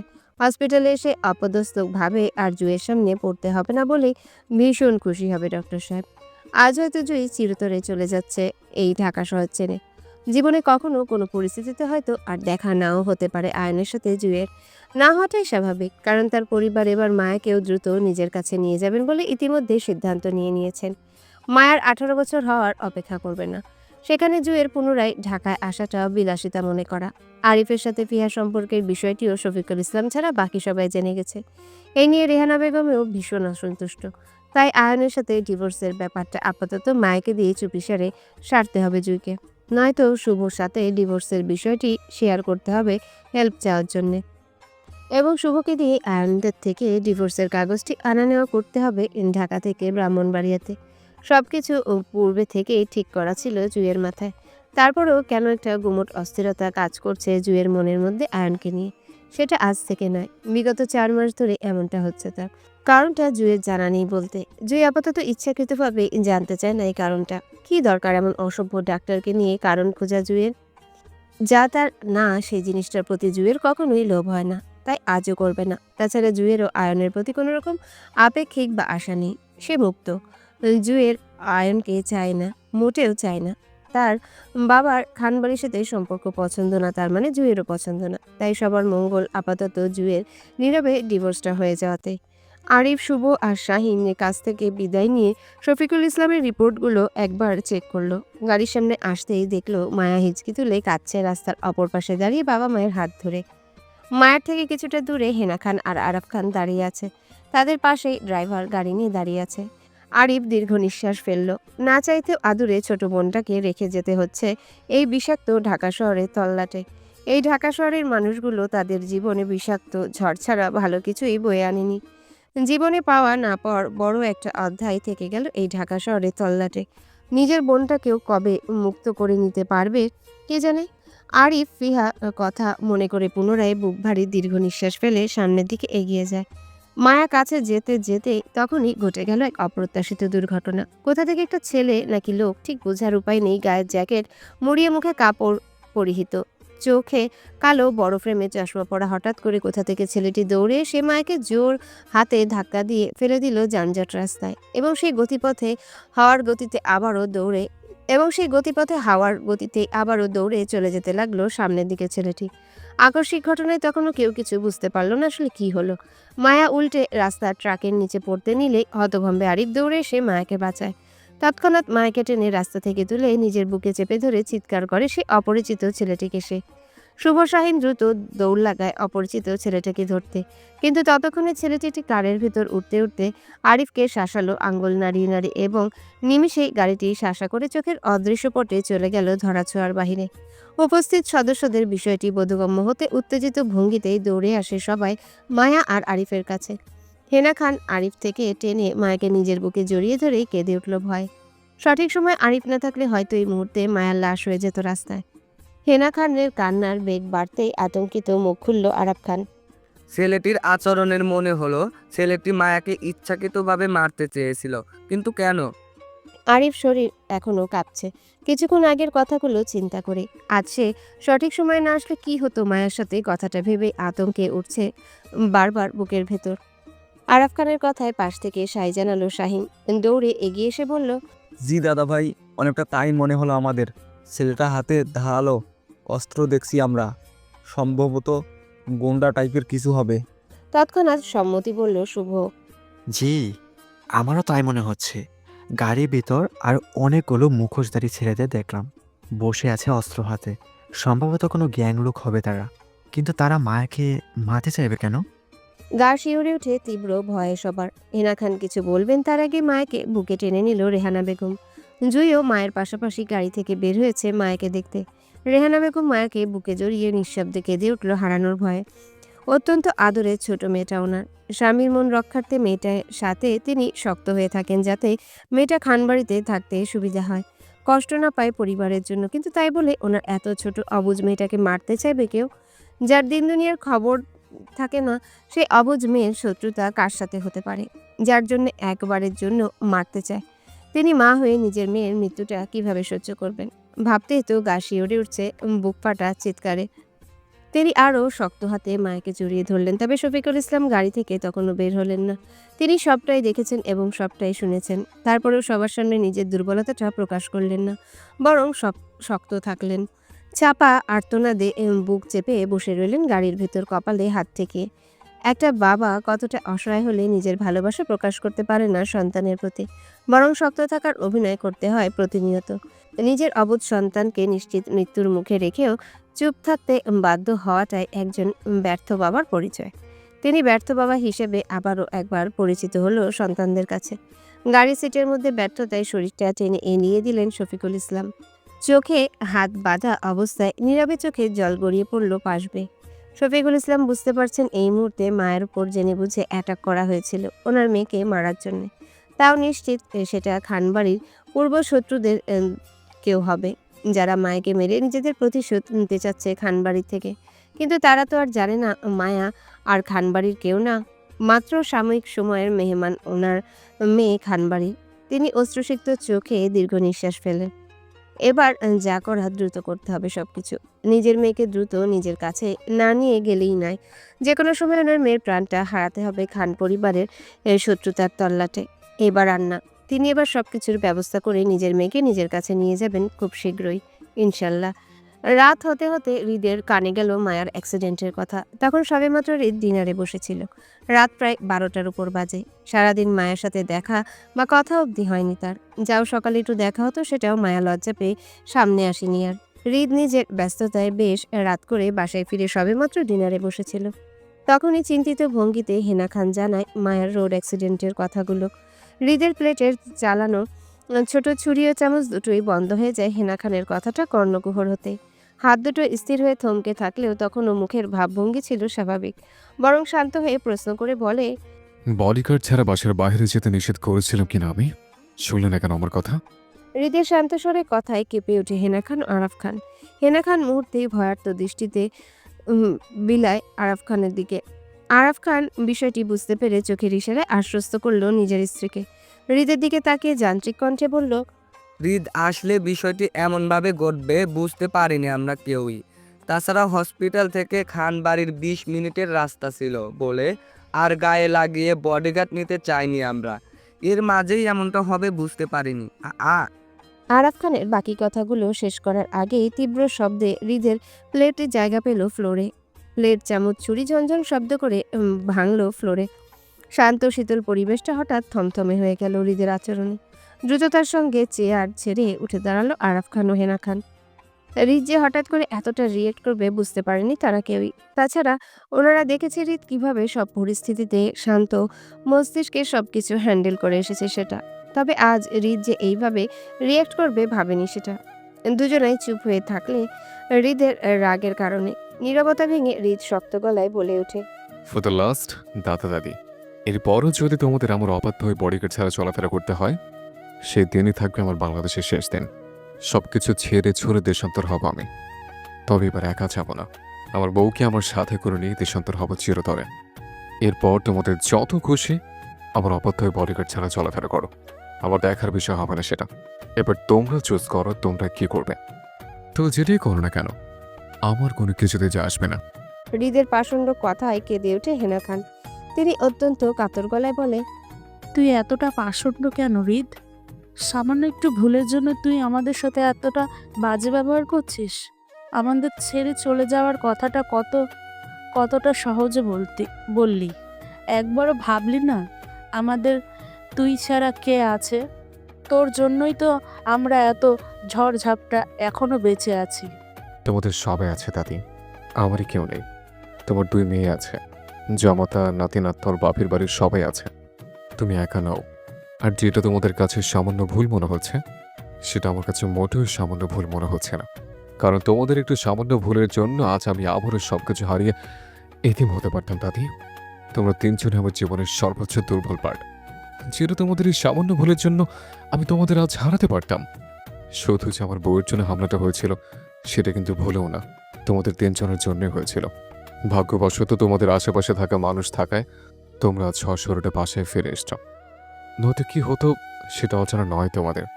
আজকে শুধু টার্গেট হিসেবে আমার বউকে রাখলো। তোমাদের কি মনে হয় মাস শেষ আমি এমনি এমনি কোটি কোটি টাকা দিয়ে তোমাদেরকে সেফটি সিকিউরিটি দিয়ে রাখে? তার পেছনে কোনো কারণ নেই আমার? সবকিছু এত সহজ ভাবো কেন তোমরা? হৃদের কথাগুলোর মধ্যে লুকিয়ে থাকা চিন্তিত মানেটা বুঝতে পারল হেনা খান ও আরাফ খান। ওনারা অন্তত অনুতাপে হৃদের কাছে এগিয়ে আসতে চাইল, কিন্তু তার আগেই ডাইনিং টেবিল ছেড়ে উঠে গেল হৃদ। তীব্র রাগে সিঁড়ি বেয়ে নিজের রুমে যেতে যেতে হঠাৎ থেমে গেল মায়ের রুমের দিকে তাকিয়ে। সময় না নিয়ে তৎক্ষণাৎ ঢুকলো মায়ের রুমে হৃদ। অন্ধকার রুমে আবছা আলোয় দেখতে পেল মায়াকে বেডের মধ্যে এলোমেলো অবস্থায় দুপা ছড়িয়ে ঘুমিয়ে থাকতে। হৃদ মায়াকে ঠিকঠাক দেখে স্বস্তির দীর্ঘ নিঃশ্বাস ফেলে ভেতর থেকে দরজা লক করে দিয়ে মায়ের দিকে এগিয়ে আসলো সে। বেডের পাশে দাঁড়িয়ে ডিম লাইটের আলোয় দেখলো মায়া 2 পা 2 দিকে ছড়িয়ে চিত হয়ে শুয়ে আছে। বালিশের মাথাটা হয়ে কাঁধে সাথে থুতি লাগিয়ে ঝুঁকে পড়ে আছে। চুলগুলো সব বেনি করে বালিশের উপর দিয়ে বাহিরে ফেলা। হাত দুটোর একটা বালিশের উপর মাথার পেছনে ফেলে আর অন্য হাতটা ছড়িয়ে বিছানার উপর ফেলা। হৃদ প্রথমে যত্ন সহকারে নিজের এলোমেলো বউকে ঠিক করতে চাইলো, তাই বেডের উপর ঝুঁকে মায়া ছড়িয়ে রাখা পা দুটো একত্রিত করতে চাইলো, কিন্তু মায়ার পায়ে হাত দিতেই বুঝতে পারলো মায়ার গায়ে তীব্র জ্বরে ঘা পড়ে যাচ্ছে। হৃদ চমকে উঠে ঘাড় ঘুরিয়ে মায়ের ঘুমন্ত মুখের দিকে তাকায়। পরে দ্রুততার সঙ্গে মায়ের পা দুটো একত্রিত করে দিয়ে ছড়িয়ে রাখা হাতটাও টেনে ভাঁজ করে মায়ের পেটে তুলে দিল। অতি যত্ন সহকারে গায়ের এলোমেলো জামাটাও টেনে ঠিক করে দিয়ে মায়ের মাথার কাছে বসে কপালে হাত দিল হৃদ। মায়ের গায়ে মাত্রাতিরিক্ত বেশি জ্বর থাকায় হৃদ অস্থির ভঙ্গিতে উঠে দাঁড়াতে চাইল ডক্টর ডাকার জন্য, কিন্তু তখনই বেখেয়ালি চোখ গেল বেডের সাথে লাগানো ছোট্ট টেবিলের উপরে মায়ের জ্বরের মেডিসিনগুলোর দিকে। হৃদ অস্থির হাতে মেডিসিনগুলো নিতেই বুঝতে পারলো হেনা খান মায়াকে এই ওষুধগুলো খাইয়ে ঘুম পাড়িয়ে গেছেন মায়ার জ্বর এসেছে বলে। হৃদ চাপা অস্থিরতায় ভুগলো মায়ার জ্বর কমছে না বলে। নিশ্চয়ই তার বউয়ের অনেক কষ্ট হচ্ছে এই জ্বরে। তাই হৃদ আগে দ্রুত হাতে থার্মোমিটার নিয়ে মায়ের জ্বরটা মাপলো 102 ডিগ্রি। অস্থিরতায় এর পৃষ্ঠ হৃদ মায়ের গলা অব্দি ব্ল্যাঙ্কেট টানলো তৎক্ষণাৎ। মায়ের মাথার উপর রাখা হাতটা হৃদ অতি সন্তর্পণে আস্তে করে ব্ল্যাঙ্কেটের নিচে গলিয়ে দিয়ে পুনরায় মায়ের কপালে গলায় হাত দিয়ে জ্বরটা চেক করলো আবারও একবার। চিন্তিত ভঙ্গিতে কপাল কুঁচকালো হৃদ। হঠাৎ মায়ের এতটা জ্বরের কারণ বুঝতে পারছে না সে।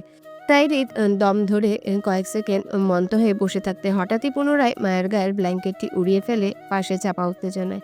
আজ তার অবুঝ বউ রোড অ্যাক্সিডেন্ট করেছে, নিশ্চয়ই ব্যথাটাতে অনেক পেয়েছে, যার জন্য এতটা জ্বর আসলো তার। হৃদ মায়ের শরীর চেক করতে চাইলো, তার আগে চোখে পড়লো মায়ের 2 হাতে গিরায় হালকা পাতলা ব্যান্ডেজ আছে। শর্ট হাতার জামা পরায় মায়ের হাত দুটোর ব্যান্ডেজ অনায়াসে হৃদ দেখতে পারলো। দ্রুত মায়ের হাত দুটো নিজের 2 হাতে নিল। রাস্তায় পড়ে যাওয়াতে অনেকটাই ব্যথা পেয়েছে তার বউ, নিশ্চয়ই শরীরে আরও কোথাও ব্যথা হয়েছে। এবার হৃদ মায়ের পুরো শরীর চেক করতে চাইল। প্রথমে দ্বিধায় হৃদের হাত কাঁপলেও পরে আস্তে ধীরে চেক করতে লাগলো তমার্জিতভাবে। বেশি কিছুই চেক করতে চাইল না হৃদ, শুধু আন্দাজে চেক করলো গুটি কয়েকটা জায়গায়। ধাক্কা খেয়ে রাস্তায় পড়লে কোথায় কোথায় ব্যথা হতে পারে সেই অনুমানে মায়ার শরীর চেক করলো সে। মুখে, গলায়, পেটে, কোমরে, পায়ে চেক করে যতটুকু বুঝতে পারলো তার বাচ্চা বউ 2 হাতে আর 2 পায়ে শুধু ব্যথা পেয়েছে, তবে 2 পায়ের হাঁটুর একটু নিচে বেশি ব্যথা পেয়েছে। রক্ত ব্যান্ডেজের উপর দিয়ে ভেসে আছে। হৃদ মায়ার প্লাজোর নিচে নামিয়ে পুনরায় গায়ে ব্ল্যাঙ্কেট টেনে দেয় গলা অবধি। আপাতত তার বউয়ের মেডিকেল চিকিৎসার দরকার নেই, যেহেতু মেডিসিন খেয়ে রাতে ঘুমিয়েছে, তাই এই অবস্থায় খানিকটা প্রাথমিক চিকিৎসাটা দরকার তার বউয়ের। হৃদ মায়ের ওয়াশরুম থেকে ছোট মগে করে ঠান্ডা পানি আনলো জলপট্টি দেওয়ার জন্য। আবছা অন্ধকারে কাবাট হাতড়ে বেশ সুবিধা করতে পারল না হৃদ, বরং আরো এলোমেলো করে ফেললো মায়ার সম্পূর্ণ কাবাটটা। সব শেষ কপাটে লাস্ট তাকে মায়ার অনেকগুলো ছোট ছোট কাপড় পেতে সেখান থেকে একটা তুলে নিল হৃদ না দেখে। কিন্তু হাতে নেওয়ার পর তার মনে হলো এই ছোট কাপড়টি বেশ সুবিধার না, বরং অন্যরকম মনে হলো তার কাছে। তাই হৃদ 2 কদম এগিয়ে গিয়ে রুমের লাইট জ্বালিয়ে নিজের হাতের দিকে তাকাতেই চমকে উঠে স্তব্ধ নির্বাক হয়ে গেল মুহূর্তে। গা শিউরে উঠে কম্পন ধরল হৃদের শরীরে তার বইয়ের ভিতরকার ছোট কাপড়টি দেখে। বিস্ফোরণে ঘাড় ঘুরিয়ে তাকালো মায়ার ঘুমন্ত চেহারার দিকে। তার বউ এসবও পরে? হ্যাঁ, পরে তো। হৃদ তো আরো আগেই বুঝেছিল তার বউ এসব ছোট ছোট কাপড় ভেতরে পরে বেড়ায়।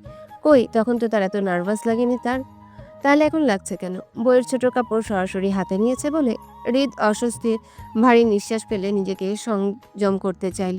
আজকাল বইয়ের প্রেমে পড়ে সেও এলোমেলো হয়ে যাচ্ছে দিন বা দিন। শক্তপোক্ত নির্দয় মানুষটা শুধু তার বাচ্চা বউয়ের কাছে আসলেই কোমল হতেই মন চায়। বউটা আশেপাশে থাকলেই শত রাগ বিরক্তিও কেটে যায় তার মুহূর্তে। অশান্ত মনের শান্তির কারণ হয়ে দাঁড়ায় বউয়ের পাগলামিতে। আজকাল বউটা ছাড়াও ঠিকঠাক নিঃশ্বাসটা নিতে পারে না, অস্থিরতায় দম ফাটে। আর আজ যদি সে বউটার কিছু হয়ে যেত তাহলে কি করতো হৃদ? সে কি স্বাভাবিক থাকতে পারতো, নাকি সবকিছু ধ্বংসলীলায় নামাতো? অবশ্যই নামাতো। তার আদুরে বউয়ের দিকে যে হাত বাড়াবে তাকে ছাড়বে হৃদ? কলিজা ছিঁড়ে খুঁড়ে খাবে না সে? বংশশুদ্ধ নির্বংশ করে দিবে না? এত সহজে তার কলিজায় হাত দেওয়া? আজকের কাজটির জন্য সে অন্তত এতটা শিওর যে তার শত্রু মহলে সবার জানাজানি হয়ে গেছে তার বউ সম্পর্কে। যেহেতু একবার অ্যাটাক হয়েছে তাই বারবার চেষ্টা চালিয়ে যাবে।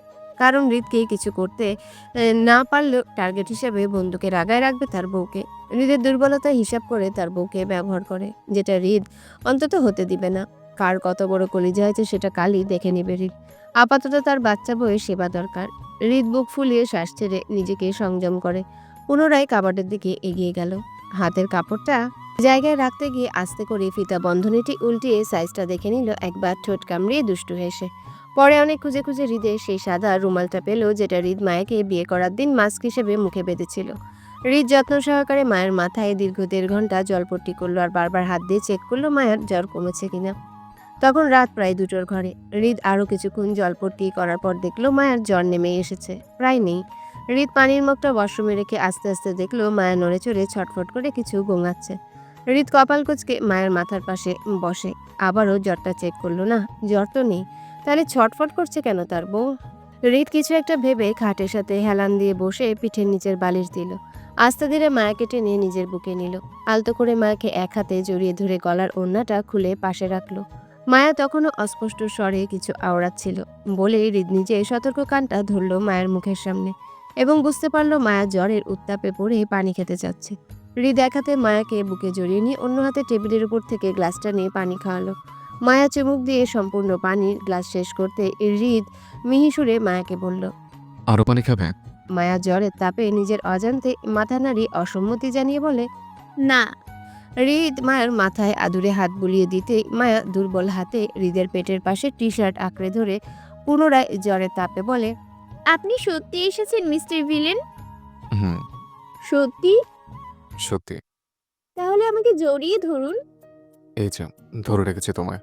হুম, এইভাবে না তো, শক্ত করে জড়িয়ে ধরুন না মিস্টার ভিলেন, নয়তো আপনি হারিয়ে যাবেন। হুম, আর হারাবো না বউ, না তোমাকে হারাতে দিব। তুমি ঘুমাও, আমি আছি তো। সত্যি হারাবেন না তো? সত্যি। তাহলে আবার আমায় শক্ত করে জড়িয়ে ধরুন না মিস্টার ভিলেন। ব্যথা পাবে না? হুম। তাহলে কাল ধরবো। এখন ঘুমাও তুমি, কেমন? আচ্ছা। হৃদের আদুরে হাত মায়ের মাথায় বুলিয়ে দিতে দিতে আস্তে করে মাথায় ছোট করে একটা চুমু খেলো। মায়া কেঁপে উঠতে হৃদ আবারও মিহি কণ্ঠে বলে, বেশি খারাপ লাগছে? হুম। ব্যথা পাচ্ছ? না। তাহলে? হৃদের আদুরে প্রশ্নে মায়া ঠোঁট উল্টিয়ে কেঁদে উঠল হৃদের বুকে। জ্বরের ঘরে মনের সব কথাগুলো মায়া বহিঃপ্রকাশ করতে লাগলো হৃদের কাছে। আপনি আমার হিরো মিস্টার ভিলেন। আপনি আমার জীবনে ম্যাজিক ম্যানের মতন।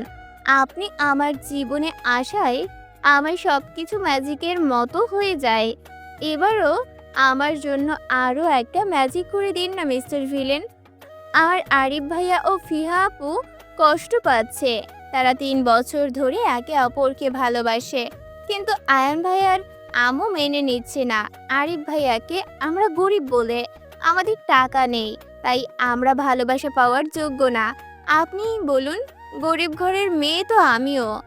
আপনিও কি আমাকে দূরে সরিয়ে দিবেন আমার বাবার টাকা নেই বলে, আপনার অযোগ্য বলে? কই দাদা দাদি বা আপনি কখনোই তো আমি গরিব বলে অবহেলা করেননি, দূরে সরিয়ে রাখেননি, বরং যত্ন করে তাহলে আমি আমার ভালোবাসা পেলে আমার ভাইয়া কেন পাবে না মিস্টার ভিলেন? আরিফ ভাইয়াও তো ভালোবাসি ফিহা আপুকে। আমি খান বাড়িতে আসার আগে থেকেই ভালোবাসি দুজন দুজনকে। তাহলে আমার জন্য কেন তারা তাদের ভালোবাসা পাবে না মিস্টার ভিলেন? আপনিই বলুন, এটা কি ঠিক? অন্যায় করা হচ্ছে না আমার ভাইয়া আর ফিহা আপুর ওপর? প্লিজ মিস্টার ভিলেন, আপনি আয়ন ভাইয়ের আম্মুকে বলুন না আমার ভাইয়ার ভালোবাসাটা মেনে নিতে, তাদের বিয়ে করিয়ে দিতে। সত্যি বলছি, আরিফ ভাইয়া ফিহা আপুকে অনেক সুখে রাখবে, কখনো কষ্ট পেতে দিবে না। প্লিজ আপনি কিছু করুন না, প্লিজ। হৃদ বিরক্ত নিয়ে তেরা জবাবে বলল, পারবো না আমি। কার কি হলো না হলো সেটা আমার দেখার বিষয় নয়। খাক, মরুক, বাঁচুক, যার যার ব্যক্তিগত ইস্যু। আমি অন্য বিষয়ে কথা বলতে ইচ্ছুক নই।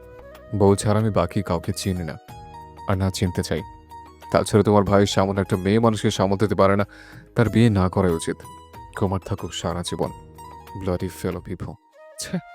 যে নিজের জিনিস অন্যের হাতে তুলে দেয় ভোগ করার জন্য, তা পরিবারের সো কল্ড কথার তলে পড়ে তার বিয়ে না করা উচিত। তোমার ভাইয়ের বিয়ে করা লাগবে না। তোমার তো বিয়ে হয়েছে, সেটাই ফেয়ার এনাফ। এবার চুপচাপ ঘুমাও। মায়া ফুপিয়ে কেঁদে ওঠে হৃদের বক্ষতলে। দুর্বল হাতে হৃদের পেট জড়িয়ে ধরতে ধরতে বলে, আমি কষ্ট পাচ্ছি মিস্টার ভিলেন, প্লিজ আমার জন্য হলেও আরিফ ভাইয়ার বিয়েটা ফিহা আপুর সাথে করিয়ে দিন না। আপনি ছাড়া কেউ পারবে না এই কাজটা করতে। সত্যি বলছি, আর প্রমিসও করছি, আর কখনোই আপনার অবাধ্য হব না। একদম লক্ষ্মী বউয়ের মতন আপনার সব কথা শুনবো। প্লিজ আমার জন্য হলেও কোনো ম্যাজিক করে দিন না মিস্টার ভিলেন, আরিফ ভাইয়া আর ফিহা আপুর সম্পর্কের মধ্যে, প্লিজ। মায়ার কান্নায় হৃদের খানিকটা বিরক্তি কমে আসে। বউয়ের জন্য সে সবকিছুই করতে রাজি, তাই আর অমত করল না। বরং মায়ার মাথায় আদুরে এক হাত বুলিয়ে দিল মায়াকে পুনরায় ঘুম পাড়িয়ে দেওয়ার জন্য। হৃদের উষ্ণ ছোঁয়া মায়া আরও কিছুক্ষণ বক বক করতে করতে ঘুমিয়ে পড়ল। মায়া ঘুমাতেই হৃদ মায়াকে ঠিক করে বিছানায় শুইয়ে দিলে রুমে লাইট অফ করে ডিম লাইট দিল। যত্ন সহকারে মায়ের গলা অব্দি ব্ল্যাঙ্কেট টেনে দিয়ে পাশে বসলো পুনরায়। চোখ আউড়িয়ে ঘড়ির দিকে এক পলক তাকিয়ে সময়টা দেখে নিয়ে মায়ের দিকে তাকালো হৃদ। বউকে ছেড়ে যেতে নারাজ তার মন। তাছাড়া নিজের রুমে গিয়েও শান্তিতে ঘুমাতে পারবে না সে বউয়ের জন্য। মন ছটফট করবে ভীষণ। তার চেয়ে উত্তম হৃদের এখানে ঘুমানোটা। হৃদ মায়ের ব্ল্যাঙ্কেটের নিচে ঢুকে মায়াকে কোলে নিল। মায়ের বালিশে নিজের মাথা রেখে কাত হয়ে শুয়ে মায়াকে নিজের দিকে টেনে কাত করে শোয়ালো সে। হৃদ মায়াকে টেনে অল্প কাছে আনলো, তবে দূরত্ব বজায় রাখলো দুজনের মধ্যে ইঞ্চি ছয়ের মতো। হৃদের মুখোমুখি ঘুমন্ত মায়ের কপালে গভীর চুমু খেয়ে নিজের একটা হাত রাখলো মায়ের কোমরের উপর। হৃদ মায়ের আর কাছে যেতে না চেয়ে ওভাবে ঘুমানোর চেষ্টা করলো এবং অল্প সময়ের মধ্যে ঘুমিয়েও পড়ল। তবে আপত্তি জানালো ঘুমন্ত মায়া। সে হৃদের প্রশস্ত কোল পেয়ে আরামে আরও চেপে চেপে আসলো হৃদের বুকের মাঝে। দুজনের মধ্যে দূরত্ব ঘুচিয়ে হৃদের সাথে মিশে রইল মায়া এবং হৃদের গলদেশে নিজের মুখ গুজিয়ে এক পা তুলে দিল হৃদের পায়ের উপর। মায়া নড়ে চড়ে হৃদকে জড়িয়ে ধরার জন্য উপরে হাত হৃদের হাতের নিচে দিয়ে নিয়ে পিঠের উপর রাখলো। তারপর মায়ের অন্য হাতটা নিচে হওয়া বেশ একটু সুবিধা করতে পারছে না সে। ঘুমের ঘোরে বেশ কয়েকবার হৃদের পিঠের নিচ দিয়ে হাতটা ঢুকাতে চাইল হৃদকে জড়িয়ে ধরার জন্য, কিন্তু পারল না। ঘুমের ঘোরে বিরক্তি নিয়ে বারবার নড়ে চড়ে একই কাজ করতে লাগলো থেমে থেমে। এবার হৃদও ঘুমের ঘোরেই কাত রাখা পিঠটা হালকা উঁচু করে দিতেই মায়া তৎক্ষণাৎ সেখান দিয়ে হাতটা গলিয়ে হৃদকে জড়িয়ে ধরে আরাম পেয়ে। হৃদ মায়ার আরাম দৃঢ়তা করতে মায়ের কোমর ধরে টেনে নিজের সাথে ভালোভাবে মিশিয়ে নিয়ে এবার সেও মায়াকে দুহাতে জড়িয়ে ধরে। নিজের কাঁচা ঘুমন্ত লাল লাল চোখ জোড়া খুলে আস্তে করে মায়ের কপালে ডিপলি চুমু খেলো, বলে, আমার অসীম সুখের ঠিকানা তুমি, আমার শত রাগের বারণ তুমি, আমার অধৈর্যের ধৈর্য তুমি, আমার দেওয়ানো হওয়ার কারণ তুমি, আমার পাষণ্ড বুকের শান্তির ফুল তুমি, আমার বুকের রানী তুমি, আমার প্রিয় বউ তুমি। মায়া ঘুমের মাঝে খানিকটা কেঁপে কেঁপে ওঠে। হৃদের কোনো কথা শুনল না। অজানা থেকে গেল নিস্তব্ধ রাতের মতন। হয়তো মায়াও জেগে থাকলে হৃদ কখনোই বলতো না। মায়ার অজানা মধ্যে দিয়ে হৃদের জানা অনুভূতিগুলো প্রকাশ পেল। হৃদ চোখ বন্ধ করে মায়াকে শক্ত করে জড়িয়ে ধরল নিজের সাথে। মায়াও বিড়াল ছানার মতো কুজো মেরে পড়ে রইল হৃদের বুকের ভেতর। সকাল সকাল আড়মোড়া ভেঙে ঘুম থেকে উঠল মায়া। নিজেকে বিছানায় ঠিকঠাক পরিপাটি হয়ে ঘুমাতে দেখে খানিকটা আশ্চর্য হলো।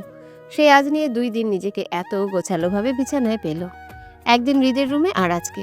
মায়া ভাবল সত্যি বুঝি সে আজকাল ঘুমাতে শিখে গেছে গুছিয়ে। তাই উৎফুল্ল মনে মায়া উঠে বসলো বিছানা ছেড়ে। গায়ে জ্বর নেই তার, বেশ ফুরফুরেই আছে। বিছানা ছেড়ে উঠে দাঁড়াতে গিয়ে পায়ে টনটন ব্যথা অনুভব করলো মায়া এবং তৎক্ষণাৎ মনে পড়ল সে কাল রোড অ্যাক্সিডেন্ট করেছিল, তাই হাতে পায়ে ব্যথা এবং রাতে এর জন্য জ্বরও হয়েছিল তার। তারপর আর কিছু মনে নেই এবং এটাও মনে নেই যে রাতে মায়ের রুমে হৃদের আসা যাওয়ার বিষয়টা, হৃদের দীর্ঘ সময় সেবা যত্ন করাটা। বরং মায়া বিষণ্ণতায় ভুগল এই ভেবে যে সে অসুস্থ ছিল, অথচ তার মিস্টার ভিলেন তাকে একবার দেখতেও আসলো না। পর মুহূর্তে মায়া আবারও ভাবলো হয়তো তার মিস্টার ভিলেন জানেই না, তাই আসেনি। তাছাড়া মায়া তো গোটা একটা দিন ধরে তার মিস্টার ভিলেন থেকে লুকিয়ে চুকিয়ে বেরিয়েছে। কেউ কাউকে দেখেনি, তাই জানে না তার মিস্টার ভিলেন মায়ার অসুস্থতার বিষয়টি। কিন্তু এই মুহূর্তে তার মিস্টার ভিলেনকে না দেখলেই নয়। গোটা একটা দিন মায়া দেখেনি তার মিস্টার ভিলেনকে, তাই আপাতত তার স্বামীর সাথে দেখা করাটা জরুরি। ভাবনা অনুযায়ী মায়া দ্রুত ফ্রেশ হয়ে নিল ওয়াশরুম থেকে। নিজের জ্বরের প্রকোপে এতটাই মনে রাখতে পারল না গোটা রাত সে হৃদের বুকেই ঘুমেই কাটিয়েছে। মায়া ফ্রেশ হয়ে নিচে নেমে দেখলো হৃদ সবেমাত্র ডাইনিং এ বসেছে নাস্তা করতে। আশেপাশে আর কেউ নেই। হেনা খান কিচেনে থেকে আরও নাস্তা আনতে গেছে। আরাফ খান এখনো আসেনি, তাই মায়া খানিকটা লজ্জা লজ্জা ভাব নিয়ে গিয়ে বসলো হৃদের পাশে চেয়ার টেনে। মায়া প্রেম করছে হৃদের সাথে এই কথাটা নিজের মাথায় রেখে বেশ নমনীয়তার সাথে প্লেট উল্টালো লজ্জা লজ্জা ভাব নিয়ে। গুটি কয়েকবার আর চোখে হৃদের দিকে তাকিয়ে লজ্জাও পেল এক মনে, কিন্তু হৃদের কোনো হেলদোল হলো না বিন্দুমাত্র। হৃদ দিব্যি নাস্তা খেয়েই যাচ্ছে, যেন এই মুহূর্তে খাবার টেবিলের ছাড়া দ্বিতীয় কেউ উপস্থিত নেই। মায়া প্রথমে গুটিয়ে কয়েকবার লজ্জা মিশ্রিত দৃষ্টিতে হৃদের দিকে আর চোখে তাকালেও এবার পূর্ণ দৃষ্টিতে ড্যাব ড্যাব করে তাকিয়ে থাকলো তার স্বামীর দিকে। আশ্চর্য, মায়া যে পাশে বসে আছে বা এতক্ষণ ধরে লজ্জা পাচ্ছে সেটা কি চোখে পড়ছে না তার স্বামী? কই একটু আদরে হাতে নাস্তা টাস্তা এগিয়ে দিবে, তা না, মায়াকে তো চোখেই পড়ছে না। এতে কি মায়াকে অপমান করা হচ্ছে না? আশ্চর্য, কাল প্রেমটা শুরু করতে করতে আজ ভুলে গেল নাকি তাকে? নিজের চিন্তাভাবনার মাঝে আটকে উঠল মায়া। হে হে, তার স্বামী ভুলে যাওয়ার সম্ভাবনা আছে।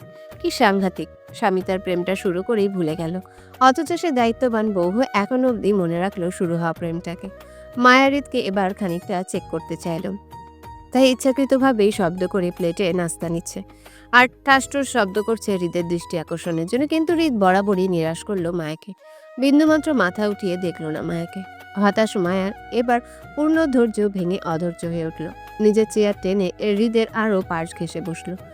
এতেও যেন হৃদের পরিবর্তন হলো না, তাই অধৈর্য মায়া বিরক্তি নিয়ে হৃদের গ্লাসটা দুহাতে চেপে ধরে টকটক করে সবটা পানি খেয়ে ঠাস শব্দ করে পুনরায় রাখলো জায়গায়। চোখ উঠিয়ে হৃদকে নির্লিপ্ত ভঙ্গিতে চামচ কেটে এক একে নাস্তা মুখে তুলতে দেখে মায়ার ঠোঁট উল্টায় কান্নায়। টেবিলের উপর ঝুঁকে পড়ে হৃদকে মনে করিয়ে দিতে চাইল নিজেদের প্রেমের কথাটা। আপনি কিন্তু বলেছেন আমি প্রেম করেছি। সালাম আলাইকুম, হ্যালো বন্ধুরা, কেমন আছো তোমরা সবাই? আশা করছি তোমরা সবাই ভালো আছো, সুস্থ আছো। এম রোহিত, ভয়েস অফ বিতি চ্যানেলের পক্ষ থেকে এডিটর। গল্পটি কেমন লাগলো অবশ্যই কমেন্ট করে জানাবেন। এই যে বন্ধুরা, ভয়েস অফ বিতি চ্যানেলে যদি নতুন হয়ে থাকেন তাহলে প্লিজ সাবস্ক্রাইব করে বেল আইকন বাজিয়ে রাখুন, যাতে আপনাদের পরবর্তী গল্পের নোটিফিকেশন সবার আগে আপনি পান।